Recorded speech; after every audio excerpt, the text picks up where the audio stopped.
नमस्कार। नमस्कार दोस्तों। नमस्कार स्टूडेंट्स। आज हमारी चैनल पे फिर से आपका स्वागत है। आज पिछली जो क्लास में जो हमने पढ़ाया था constitutional bodies and statutory bodies, उसी की कड़ी को आगे बढ़ाते हुए एक नया टॉपिक हम लोग आज कवर करेंगे। उस टॉपिक का नाम है मानवाधिकार आयोग, national human rights commission. Human rights commission basically आपके हमारे संविधान में भी मौलिक अधिकारों को संरक्षण प्राप्त है, मौलिक अधिकार दिए गए हैं, फंडामेंटल राइट्स हैं, उसके लिए प्रोटेक्शन है। उसमें आपको रिलीफ चाहिए तो सीधा सुप्रीम कोर्ट आर्टिकल 32 के अंतर्गत जा सकते हैं। सुप्रीम कोर्ट से आपको प्रोटेक्शन प्राप्त है। लेकिन फिर भी आप देखिए कि एक स्टैट्यूटरी बॉडी, वैधानिक संस्थान के रूप में दोनों स्तर पे, केंद्र के लेवल पे भी, सेंटर के स्तर पे भी और राज्य स्तर पे भी दो संस्थाएं हैं। National human rights commission at the central level and state human rights commission at state level. ये कौन सी बॉडी है? तो स्टैट्यूटरी बॉडी है। Why statutory body? Because it has been established by parliament's law. Parliament has made a law in this regard. मानवाधिकार संरक्षण अधिनियम 1993, human rights protection act 1993, यानी लॉ बना के इस संस्था का निर्माण हुआ है, इसलिए इसको हम लोग स्टैट्यूटरी बॉडी कहते हैं। अब आगे बढ़ते हैं, इसके स्ट्रक्चर के बारे में देख लीजिए। इसका जो स्ट्रक्चर है, एक अध्यक्ष और कितने सदस्य? तो M1, M2, M3, M4, M5, 5 member body है। 5 इसमें मेंबर्स होते हैं और एक अध्यक्ष होता है, एक चेयरपर्सन एंड 5 मेंबर्स। अध्यक्ष कौन होगा? ये आपका ग्रीन कलर में दिखाई दे रहा है। अध्यक्ष या तो सेवानिवृत्त भारत के मुख्य न्यायाधीश या जज ऑफ सुप्रीम कोर्ट, सर्वोच्च न्यायालय के न्यायाधीश या सेवानिवृत्त मुख्य न्यायाधीश, इनको आप अध्यक्ष का पद दे सकते हैं। इसके अलावा जो मेंबर्स हैं उसको मैंने आपको, देखिए, एक लिखा हुआ है कि 5 में से 2 तो न्यायपालिका से होंगे।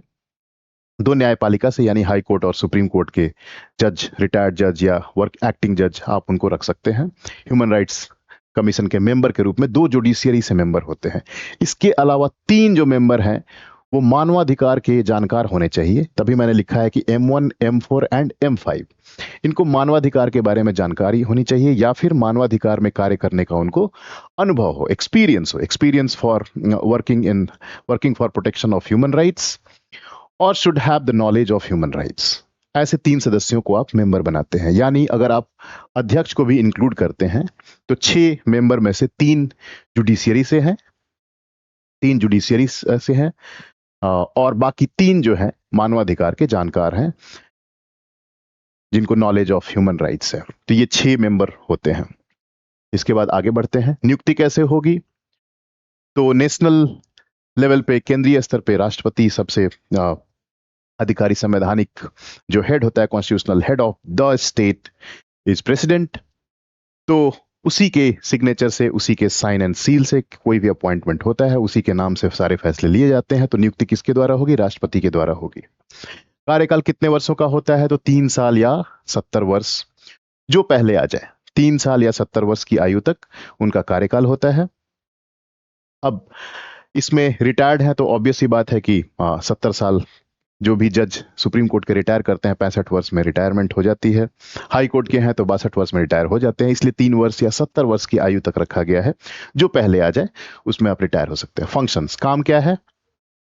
तो मानवाधिकार की शिक्षा को बढ़ावा देना, उसके बारे में जागरूकता पैदा करना, लोगों में जागरूकता लाना, spread awareness about human rights, individual के ह्यूमन राइट्स के बारे में स्प्रेड अवेयरनेस पैदा करना या उसके एजुकेशन को प्रचार प्रसार करना।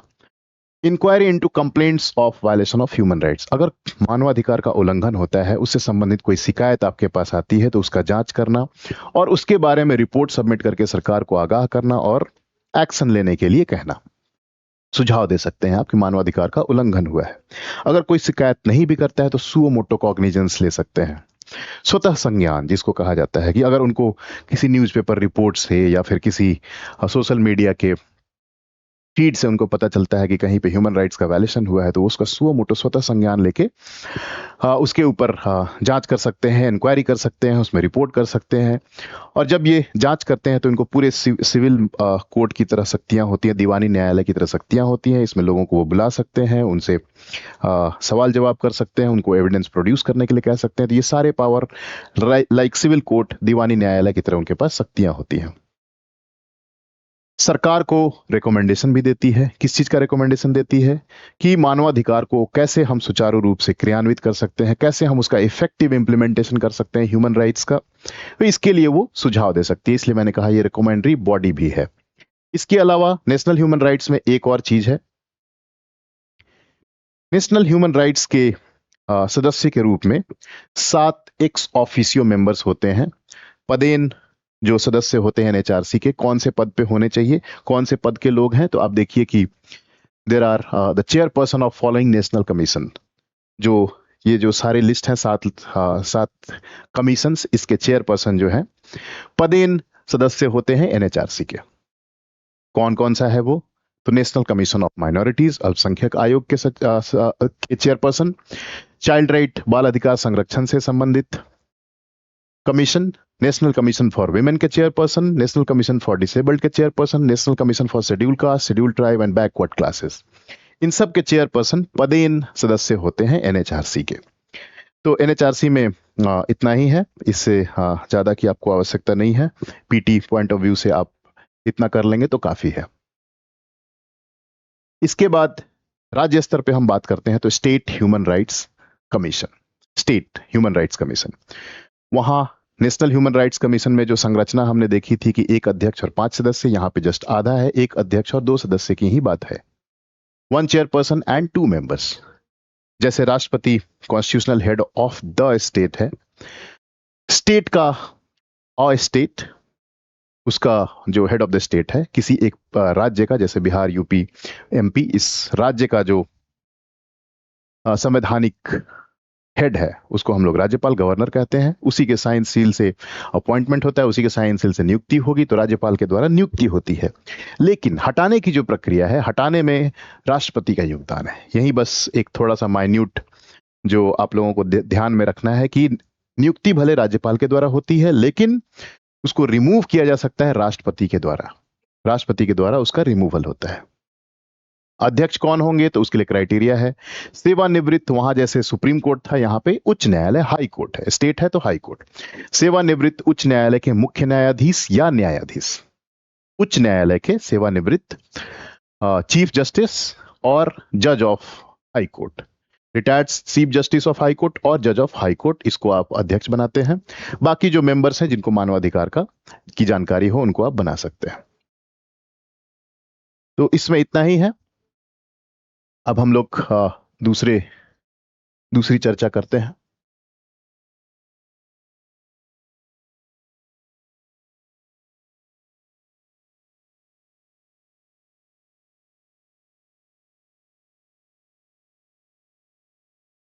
अब जो अगली चर्चा जो हम लोग करेंगे, अगली चर्चा में ध्यान रखना है कि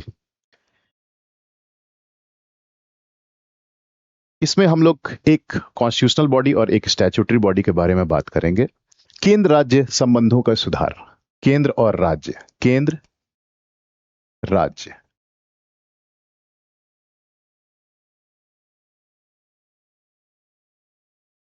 में सुधार।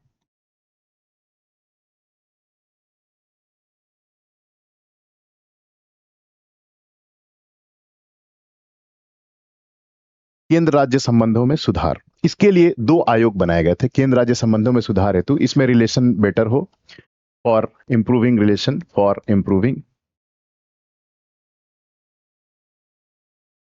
Relation between centre and state, centre and state. 2 commission बनाए गए थे। एक है आपका सरकारिया आयोग,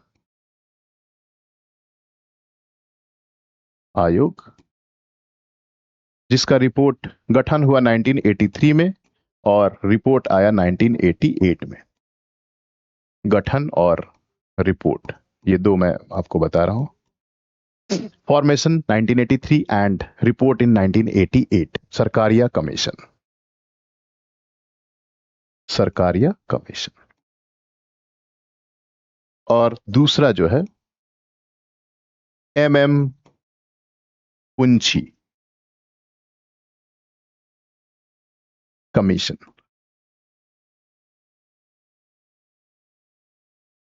- 2007 में गठन हुआ था और 2010 में इसका रिपोर्ट है। 2010 इसको आप पुंछी कमीशन के नाम से भी जानते हैं, पुंछी आयोग।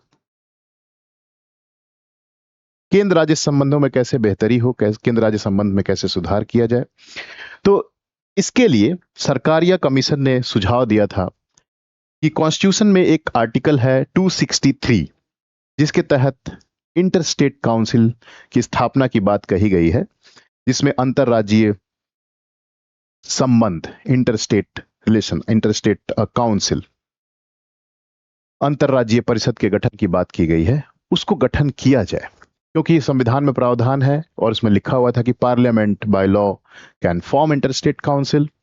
लेकिन 1990 तक कोई भी इंटरस्टेट काउंसिल का गठन नहीं हुआ था। तो सरकारिया कमीशन ने रिकमेंडेशन दिया, 1988 में रिपोर्ट आया कि आपको 263 के तहत इंटरस्टेट काउंसिल का गठन किया जाना चाहिए। तो सरकारिया आयोग की सिफारिश पर 1990 based on recommendation of Sarkaria आयोग, Sarkaria commission,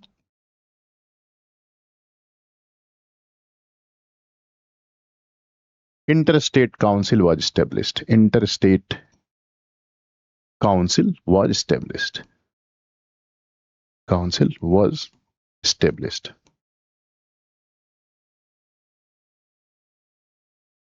Interstate council was established. 1990 में, कब? 1990 1990 में इसका गठन हुआ इंटरस्टेट काउंसिल का, जो कि आर्टिकल 263, इसका रेफरेंस जो है आर्टिकल 263 में दिया हुआ है। इंटरस्टेट काउंसिल, ISC, जिसको हिंदी में हम लोग बोलते हैं अंतरराज्यीय परिषद। पहली बार कब गठन हुआ आजादी के बाद? 1990। किस कमेटी के सिफारिश पे? तो सरकारिया कमीशन, सरकारिया आयोग के सिफारिश पर पहली बार 1990 में गठन किया गया। तब से ये एक परमानेंट काम करता है। तो इसको आपको जानना इसलिए जरूरी है, राष्ट्रपति के द्वारा इसका गठन होता है। किसके द्वारा गठन? तो गठन राष्ट्रपति के द्वारा, राष्ट्रपति के द्वारा, by the president, by the president. Article 263 अनुच्छेद 263 आपको याद रखना है। अंतरराज्यीय परिषद, इंटरस्टेट काउंसिल, किस कमीशन के रिकमेंडेशन से? तो सरकारिया कमीशन के रिकमेंडेशन से इसको बनाया गया। कौन से साल में बनाया गया? तो 1990।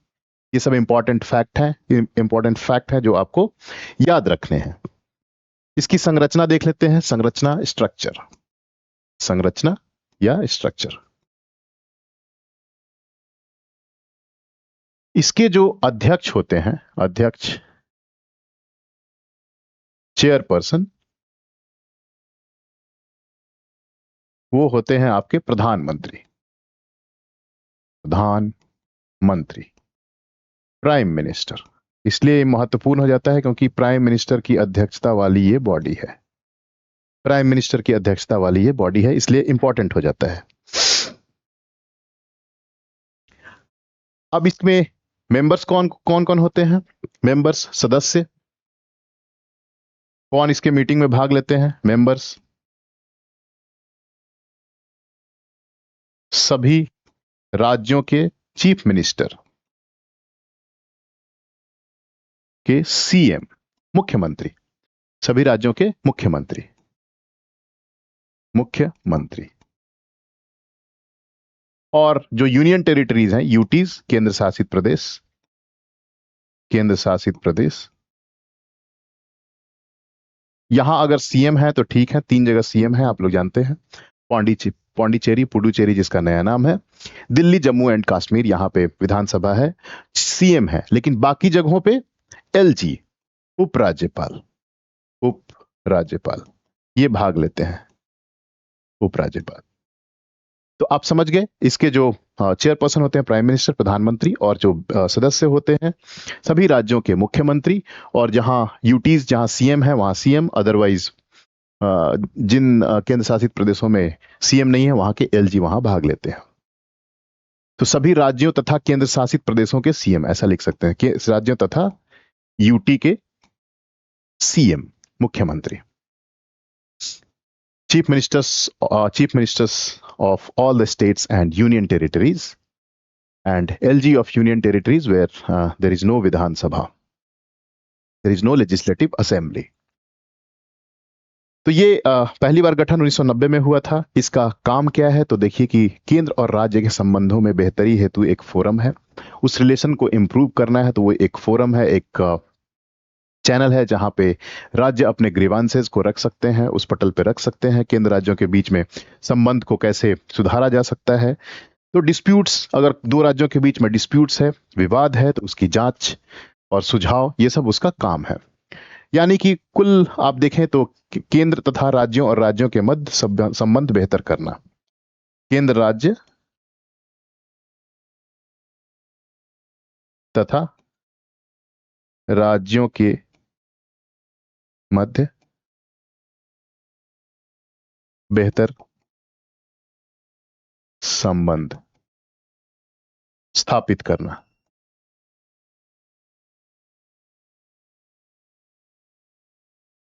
सेंटर स्टेट और या फिर state and state, between states,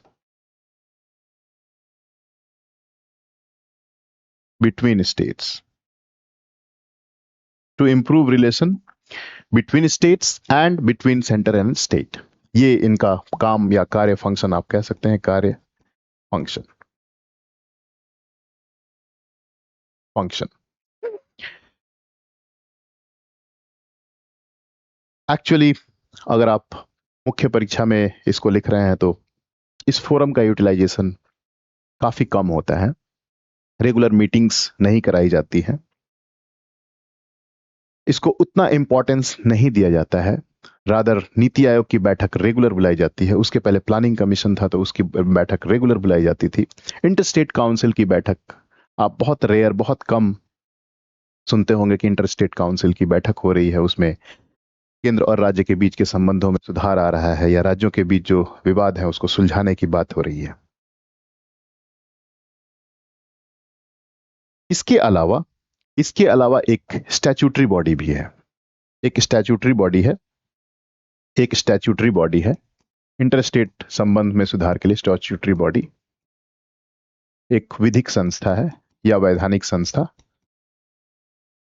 जिसका नाम है जोनल काउंसिल, जोनल काउंसिल, क्षेत्रीय परिषद, क्षेत्रीय परिषद। स्टैट्यूटरी बॉडी है यानी कि इसके लिए पार्लियामेंट ने कानून पारित किया होगा।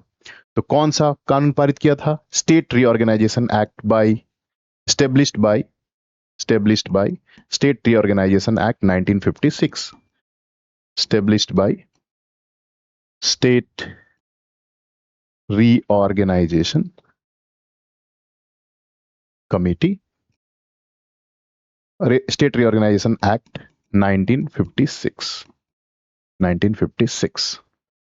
राज्य पुनर्गठन कानून, राज्य पुनर्गठन कानून,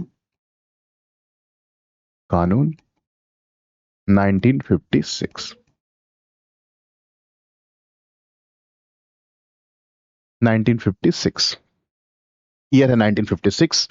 उसमें पहली बार भाषा के आधार पर राज्यों का पुनर्गठन किया गया था, राज्यों का पुनर्गठन भाषा के आधार पर किया गया था।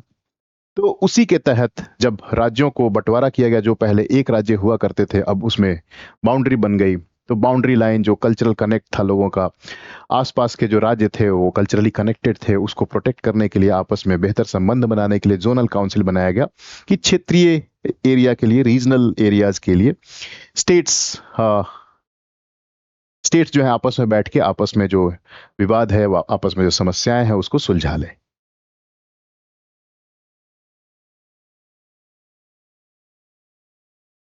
तो हम देखते हैं कि कितने जोन्स हैं। 6 जोन्स हैं, 6 क्षेत्रों में आपको बांटा गया है। 6 क्षेत्र हैं, सारे दिशा पे हैं आपको, north south, east west, east west. इसके अलावा सेंट्रल और north east, north south east west centre and north east. 6 zones हैं, 6 जोन्स हैं। 6 जोन्स हैं, उसमें अलग अलग स्टेट्स को रखा गया है। अलग अलग स्टेट्स अलग अलग क्षेत्रों में आते हैं। इसके चेयरमैन कौन होते हैं? चेयरमैन, अध्यक्ष, अध्यक्ष केंद्रीय गृह मंत्री, home minister, central home minister, central home minister, ये उसके अध्यक्ष होते हैं। सदस्य कौन होते हैं, कौन भाग लेंगे? मेंबर्स। तो मेंबर्स में CM plus 2 minister from states. उस क्षेत्र के सभी सीएम, मुख्यमंत्री तथा 2 अन्य मंत्री उस राज्य के, ये इसमें शामिल होते हैं, बैठक में शामिल होते हैं। अगर यूटी है तो स्टेट्स की जगह पे आप यूटी भी लिख सकते हैं, वहां पे मंत्री है। अदरवाइज एलजी आते हैं, एलजी साहब वहां पे आके बैठेंगे। अगर इसका सबसे बेहतरीन उदाहरण देखना है तो आप नई Delhi, NCR, national capital region, national capital territory, NCT, जो आप दिल्ली के पेरिफेरी में देखेंगे तो हरियाणा स्टेट है, गुड़गांव, जो कि ऑलमोस्ट दिल्ली जैसा है। यूपी है, जिसमें आप लोग नोएडा को जानते हैं, ग्रेटर नोएडा को जानते हैं। हरियाणा में फरीदाबाद को आप जानते हैं। ये सब पेरीफेरी में दिल्ली के चारों तरफ जो एरियाज हैं, सराउंडेड हैं। अब मेट्रो रेल जो है, मेट्रो जो रेल है, आप देखिए कि मेट्रो रेल दिल्ली से चल के हरियाणा को जाती है, दिल्ली से चल के यूपी को जाती है। तो कहीं ना कहीं ये जो जोन है, ये आपस में बैठ के ये डिसाइड किया होगा कि हम लोग आपस में कोऑपरेट करके इसको इंप्लीमेंट करेंगे। तो इंटरस्टेट ट्रांसपोर्टेशन, जोनल काउंसिल अगर उसमें कुछ इश्यू हो रहा है तो उसको सुलझाएगा। नदियां हैं, फॉरेस्ट हैं, ये तो बॉर्डर जानते नहीं है, कुछ आधे एक स्टेट में है, एक आधे दूसरे स्टेट में है, तो उसका प्रोटेक्शन आपस में कोऑपरेट करके, क्रिमिनल को रोकना, बॉर्डर एरियाज में 2 स्टेट के बीच में आपस में पुलिस के बीच में कोऑपरेशन, सहयोग, ये सब चीज यहां से किया जाता है। जोनल काउंसिल में अगर कुछ इश्यूज हैं तो उसको हाईलाइट किया जाता है, उसमें समस्याओं को रखा जाता है और उसको सुलझाने की कोशिश की जाती है। आपसी संबंध हैं 2 राज्यों के बीच में, बॉर्डर एरियाज में शादी इस पार से उस पार होती है, फैमिलीज आपस में इंटरकनेक्टेड है, मूवमेंट है, तो free movement of goods and services, free movement of transportation, ये सब बेहतर हो। क्राइम पे कंट्रोल हो, इंटर बॉर्डर जो क्रॉस बॉर्डर जो क्राइम्स हैं उसके ऊपर नियंत्रण हो, क्रॉस बॉर्डर ट्रांसपोर्टेशन हो, ये सब चीजों पे सहयोग के लिए जोनल काउंसिल का इस्तेमाल किया जाता है। तो ये आपको केंद्र और राज्य के बीच का जो संबंध है उसको बेहतर करने के लिए सब संस्थानें हैं।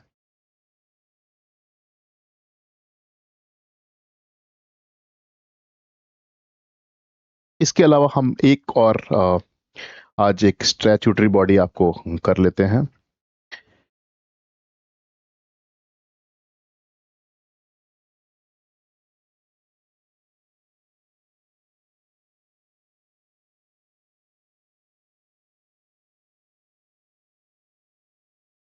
वो है आपका डीलिमिटेशन कमीशन ऑफ इंडिया। उसको हम लोग कर लेते हैं एक बार कि delimitation of commission of India क्या है, कैसे फंक्शन करता है, उसको हम लोग एक बार देख लेते हैं। डीलिमिटेशन कमीशन, परिसीमन आयोग, डीलिमिटेशन कमीशन, डीलिमिटेशन कमीशन, परिसीमन आयोग,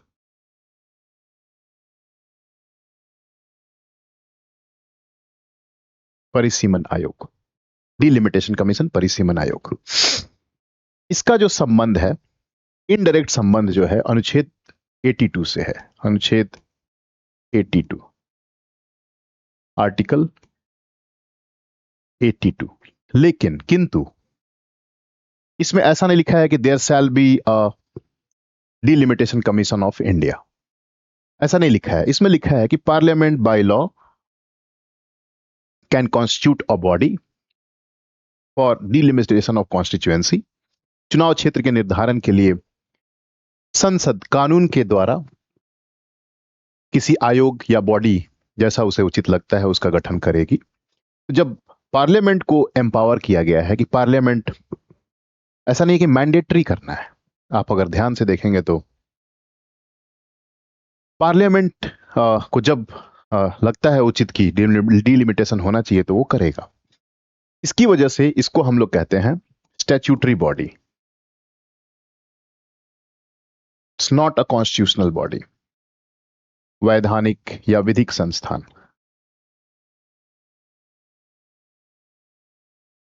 क्यों? Because parliament by law can establish when required,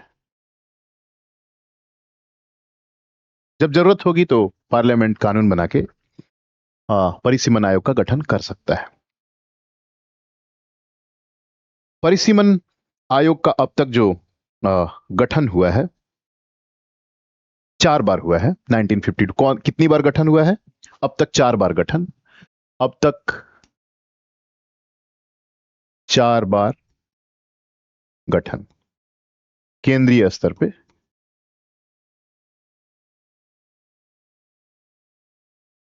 अब तक 4 बार गठन हुआ है। टिल डेट हैज बिन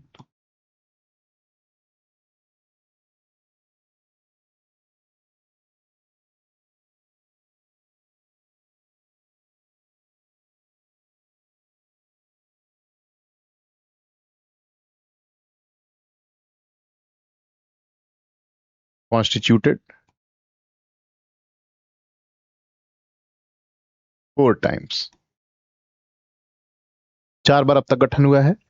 जो कॉन्स्टिट्यूशन में जिक्र है कि प्रत्येक जनगणना के बाद गठन होगा, कॉन्स्टिट्यूशन संविधान की जो बात हम कर लेते हैं, संविधान का जो प्रावधान है कि प्रत्येक जनगणना के बाद गठन, जनगणना के उपरांत गठन। Constitutional provision is constitutional provision, formation after every census, formation after every census. तो अगर आप देखेंगे कि जो सेंसस का जो ईयर है 1951, 61, 71, 81, 91, 2001, 2011, 2021 में नहीं हो पाया क्योंकि कोविड एक रीजन था, जिसकी वजह से अब उसको नोटिफाई किया गया है और अब जनगणना होगी।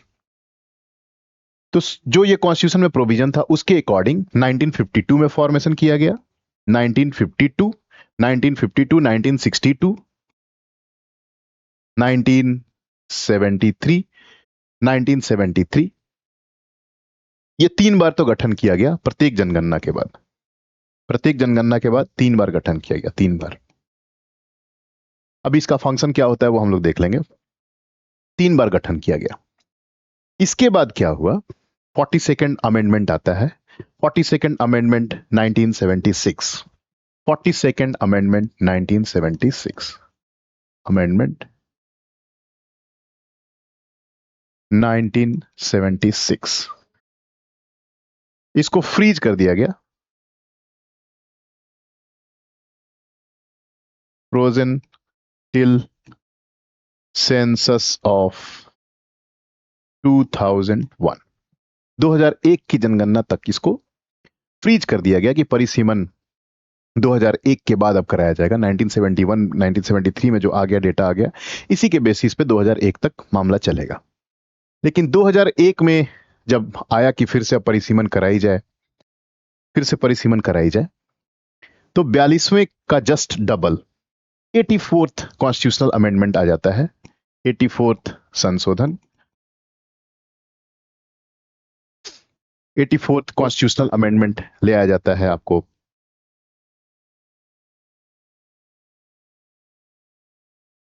इससे क्या किया जाता है कि फ्रोजन टिल 2026, 25 साल के लिए बढ़ा दिया गया कि 2026 के बाद जब जनगणना होगी तब इसका गठन किया जाएगा, तब इसका गठन किया जाएगा। 2001 में जो जनगणना हुई उसके बाद 2002 में गठन किया गया। 2002 में चौथी बार, 4 बार जो मैंने बोला, परिसीमन आयोग का गठन,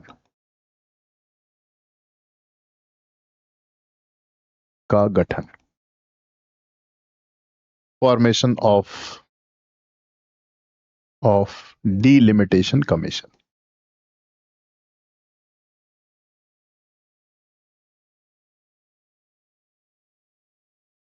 लेकिन इसमें जो टास्क जो दिया गया था वो बिल्कुल अलग था। अभी हम लोग फंक्शन जब देखेंगे तो आपको समझ में आएगा, फंक्शन जब देखेंगे तो आपको समझ में आएगा कि परिसीमन आयोग का काम क्या होता है। और 2001-2 में जो फॉर्म हुआ 2001 की जनगणना के बाद, इसमें जो टास्क दिया गया था बिल्कुल अलग दिया गया था। इसमें क्या हुआ 2002 में क्या हुआ, मैं आपको ऐसे बता दे रहा हूं कि परिसीमन आयोग का काम होता है कि जनसंख्या के प्रोपोर्शन में, जनसंख्या जैसे आपकी बढ़ रही है उसके हिसाब से लोकसभा में सीटों का निर्धारण, लोकसभा में कितनी सीटें होंगी, ये पॉपुलेशन पर डिपेंडेंट है। अगर आपका पॉपुलेशन बढ़ रहा है तो उसी प्रोपोर्शन में लोकसभा में सीटों को भी बढ़ाना पड़ेगा। तो 1951 के बाद कुछ सीटें निर्धारित की गई, 1961 के बाद उन सीटों को बढ़ाया गया, फिर 1971 के सेंसस के बाद सीटों को बढ़ाया गया, और सीटों को बढ़ा के आज जो हम डेटा देख रहे हैं 543 या जो हमारे पास आंकड़ा है वो उसी समय का है। उसके बाद से फ्रीज कर दिया गया। लेकिन जनसंख्या तो लगातार बढ़ रही है, जनसंख्या तो लगातार बढ़ रही है। जैसे मैं आपको बिहार का एक एग्जांपल देता हूं, बिहार का रहने वाला हूं इसलिए बिहार का उदाहरण मेरे जहन में आता है। 1971 के सेंसस के हिसाब से बिहार में लगभग 4 करोड़ के आसपास जनसंख्या होगी, 4 करोड़। और 40 सीटें, आप अगर आज के डेट में देखें तो 40 सीटें लोकसभा में हैं। जो आज का जो बिहार है उसकी मैं बात कर रहा हूं, बिहार प्लस झारखंड एक नहीं। तो जो वर्तमान बिहार है उसका लगभग पॉपुलेशन 4 करोड़ के आसपास होगा, जिसके प्रतिनिधि 40 लोकसभा में चुने गए थे। आज की डेट में बिहार की जनसंख्या इसके 3 टाइम्स जरूर हो गई है, 12-13 करोड़ जरूर हो गई है, लेकिन सीटें उतनी ही की उतने ही हैं। अगर ये परिसीमन आयोग जैसा कॉन्स्टिट्यूशन में सोचा गया था तो अभी बिहार से 100 प्लस एमपीज आते, 100 प्लस एमपीज आते, लेकिन इसको रोक दिया गया, फ्रीज कर दिया गया कि जो 543 है वो 543 ही रहेगा। 2001 में अटल बिहारी वाजपेयी ने रिस्क नहीं उठाया। इंदिरा गांधी ने जो तो कह दिया था कि 42nd अमेंडमेंट से 2001 तक इसको एक्सटेंड कर दिया जाता है। उस समय चाहते तो सीटों की संख्या में इजाफा किया जा सकता था, बट उन्होंने भी रिस्क नहीं लिया। 25 साल के लिए उन्होंने भी क्या किया कि 2026 तक, 26 के बाद जब जनगणना होगी तो फिर हम परिसीमन आयोग का गठन करेंगे। लेकिन उस बार परिसीमन आयोग का गठन हुआ। इसका टास्क क्या था, इसका टास्क क्या था वो अभी आपको मैं बता देता हूं।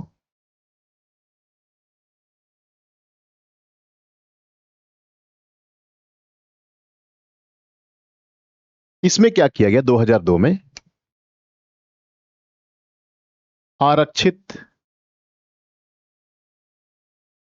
सीटों का पुनर्निर्धारण। ये एक काम है आरक्षित सीटों का पुनर्निर्धारण। To rotate the reserve constituency, rotation of reserve constituency, rotation of reserved constituency.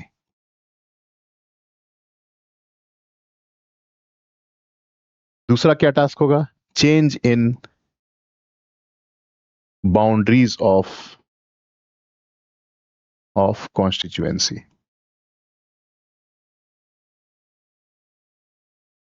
चुनाव क्षेत्र का पुनर्निर्धारण। पुनर्निर्धारण जैसे ये मान लीजिए कि ये एक स्टेट है, कोई भी स्टेट है, ये एक स्टेट है। अब आप देखेंगे कि कॉन्स्टिट्यूएंसीज डिफाइन की रहते हैं। इसमें मान लीजिए ये एक कॉन्स्टिट्यूएंसी ये है, दूसरा कॉन्स्टिट्यूएंसी ये है, तीसरा कॉन्स्टिट्यूएंसी ये है, चौथा कॉन्स्टिट्यूएंसी ये है, पांचवा ये है, छठा ये है। 1 2 3 4 5 6 6 लोकसभा क्षेत्र हैं। 6 लोकसभा क्षेत्र हैं और कोशिश ये की जाती है कि प्रत्येक क्षेत्र की जनसंख्या लगभग बराबर हो, जितना पॉसिबल हो सके प्रैक्टिकली लगभग बराबर हो। लेकिन अगर मान लीजिए कि जनगणना के बाद पता चलता है कि इस क्षेत्र का पॉपुलेशन ज्यादा बढ़ गया, इसका कम रह गया, तो इस बाउंड्री को ऐसे एडजस्ट करना ताकि लगभग फिर से सब बराबर हो जाए। ये काम किसका है? परिसीमन आयोग का है। तो ये भी काम परिसीमन आयोग करती है कि जनसंख्या के अनुपात में, जनसंख्या के हिसाब से विभिन्न क्षेत्रों की जनसंख्या को संतुलित करना, to balance the population of each constituencies. उससे वो बाउंड्री को ऑल्टर कर सकता है। तो 2002 में यही काम हुआ कि बाउंड्रीज जो है वो ऑल्टर हुई, चुनाव क्षेत्र की बाउंड्रीज जो है ऑल्टर हुई ताकि पॉपुलेशन में संतुलन बनाया जा सके। और आरक्षित सीटों का पुनर्निर्धारण, जैसे फिर से मैं बिहार की का उदाहरण दे रहा हूं कि बिहार से 40 में से 6 जो सीटें हैं वो रिजर्व्ड हैं, आरक्षित सीटें हैं। इस बार ये वाली 6 से चुना जाएगा, तो अगली बार उस क्षेत्र को बदल दिया जाए ताकि हर एक क्षेत्र से जो रिजर्व्ड लोग हैं, एससी और एसटी के लिए जो रिजर्वेशन दिया गया है, हमारे वैसे बिहार से सिर्फ एससी को रिजर्वेशन है, एसटी का पॉपुलेशन नहीं है उस हिसाब से, तो सिर्फ एससी सीटें हैं, शेड्यूल कास्ट की सीटें। जहां पे एसटी का पॉपुलेशन है वहां पे उसी के अनुपात में प्रोपोर्शन में सीटें आरक्षित हैं। तो हर बार अलग अलग क्षेत्र में मौका दिया जाए, हर एक बार अलग क्षेत्रों में मौका दिया जाए, वहां से रिजर्व्ड लोग चुन के आए। इसकी व्यवस्था करता है आपका परिसीमन आयोग। तो 2 फंक्शन तो आपने देख लिया, 2 फंक्शन देख लिया कि बाउंड्रीज को ऑल्टर करना, रोटेशन ऑफ रिजर्व कॉन्स्टिट्यूएंसी उसको बदलना। तो 2002 में यही 2 काम किया गया, 1 और 2, ये 2 फंक्शन किया गया। इसके अलावा क्या फंक्शन है परिसीमन आयोग का? तो जनसंख्या के अनुपात में, जनसंख्या के अनुपात में लोकसभा सीटों में वृद्धि, टू इंक्रीज, ये तीसरा function, to increase seats of Lok Sabha based on increase in population. Lok Sabha और विधानसभा भी, विधानसभा की भी वही बात होती है कि आप संख्या को, जनसंख्या के अनुपात में सीटों की संख्या को बढ़ाना, लोकसभा या विधानसभा। तो ये मोटे तौर पे इसके फंक्शंस हैं। और रिसेंटली आप लोग जानते हैं कि जम्मू कश्मीर के लिए डिलिमिटेशन कमीशन, परिसीमन आयोग का गठन किया गया था, जिसने क्षेत्र बाउंड्रीज को ऑल्टर किया। कौन गठन कर किया राज्यों के लिए भी? तो केंद्र ही करती है, केंद्र ही करती है। केंद्र ही राज्य के लिए भी परिसीमन आयोग का गठन करेगी, क्योंकि आप जानते हैं कि परिसीमन आयोग का गठन किया गया, फिर उसको केंद्र शासित प्रदेश बनाया गया, 370 हटा दिया गया, परिसीमन आयोग का गठन किया गया, फिर उसके बाद चुनाव कराया गया। तो कौन से क्षेत्र में कितने सीटें होंगी, क्या होंगी, जम्मू से कितनी सीटें, कश्मीर से कितनी सीटें, ये सब परिसीमन आयोग निर्धारित करता है। परिसीमन आयोग का गठन कौन करेगा? तो राष्ट्रपति के आदेश से और केंद्र सरकार के द्वारा ही किया जाता है। तो इतना काफी है परिसीमन आयोग में। परिसीमन आयोग के बारे में आप लोगों को मैंने बता दिया। अब आज की क्लास हम लोग समाप्त करते हैं। अगर आप लोग कुछ सुझाव देना चाहते हैं तो YouTube वीडियो पे आप कमेंट करके सुझाव दें कि अगर इस कंटेंट में किस तरह की बेहतरी आप चाहते हैं, किस तरह के कंटेंट चाहते हैं। मैं अपने हिसाब से जो मुझे लग रहा है, जो आप लोग छात्रों को, क्योंकि मैं उसी परीक्षा कई बार उस परीक्षा की जर्नी को क्रॉस करते हुए यहाँ तक पहुंचा हूं, तो मुझे अनुभव है बच्चों को कहाँ शिकायतें होती हैं, कहाँ उनकी दिक्कतें होती हैं, परीक्षा में कौन सा टॉपिक उनके लिए समस्या पैदा करता है। तो मेरी कोशिश यही है कि मेरा जो अनुभव था, मेरा जो पास्ट एक्सपीरियंस था, उससे आप लोगों को कुछ सिखा सकूं, कुछ बता सकूं। जो मेरी सफलताएं असफलताएं जो भी मिली, उससे मैंने कुछ सीखा और उस सीख से आपको सिखाने का प्रयास कर रहा हूं। तो जो टॉपिक मुझे लगता है कि जहां पे आप लोगों को समझने में तकलीफ होती है, उन टॉपिक्स को मैं कवर कर रहा हूं, या फिर आप आलसवश या लगता है कि इसको छोड़ दिया जाए, इतना कैसे हो पाएगा, उन सब टॉपिक्स को मैं यहां कवर करूंगा। आने वाले दिनों में मेरी कोशिश यही होगी कि इस चैनल पे आपको पॉलिटी पीटी का सारा कंटेंट आपको अवेलेबल हो। एक एक टॉपिक, सिटीजनशिप से लेके फंडामेंटल राइट, डीपीएसपी, हर एक चीज पे हम लोग एक आपको वीडियो यहाँ प्रोवाइड करेंगे, वीडियो लेक्चर प्रोवाइड करेंगे, जिससे आप पीटी पूरा कवर कर लेंगे। इसके अलावा मेंस में जो आपको मैं मदद करना चाहता हूं कि जो पॉलिटिकल और सोशल इश्यूज हैं, कंटेम्प्ररी इश्यूज हैं, उसके बारे में एक डिटेल्ड वीडियो लेक्चर आपके लिए वीकली या बाई वीकली लेकर आऊं। तब तक जब तक आपका ये कॉन्स्टिट्यूशन वाले जो मुद्दे हैं, बेसिक जो बातें हैं, उसकी क्लासेस चलती रहेंगी। चलिए, आप सबों का बहुत बहुत धन्यवाद और उम्मीद करता हूं आपको ये वीडियो पसंद आएगा, ये सब लेक्चर आपको पसंद आएगा। पसंद आता है तो प्लीज सब्सक्राइब करें, लाइक करें और मुझे प्रोत्साहित करें, ताकि मैं ढेर सारे वीडियोज आप लोगों के लिए ला सकूं। चलिए, बहुत बहुत धन्यवाद, बहुत बहुत धन्यवाद। Thank you.